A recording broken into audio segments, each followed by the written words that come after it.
आणि आता महत्त्वाच्या 25 आपण बातम्या बघूयात। मुंबईला पाणीपुरवठा करणारा 7 तलावातील पाणीसाठ्यात गतवर्षीच्या तुलनेत तब्बल 8% पाणी कमी। पाणी कपात टाळण्यासाठी पालिकेकडून राज्य सरकारकडे भातसा आणि अप्पर वैतरणामधील राखीव पाण्यासाठ्याची मागणी। पाणी मिळालं नाही तर पाणी कपातीची शक्यता।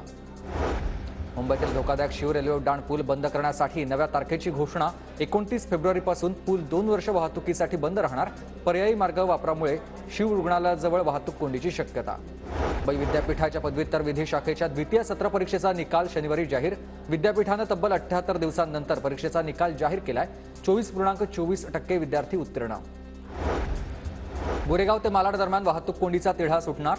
मुंबई महानगरपालिकेकडून एसव्ही रोडच्या रुंदीकरणाचं काम हाती। मुंबई महानगरपालिकेकडून सलग 13 आठवड्यांपासून सखोल स्वच्छता मोहीम सुरू।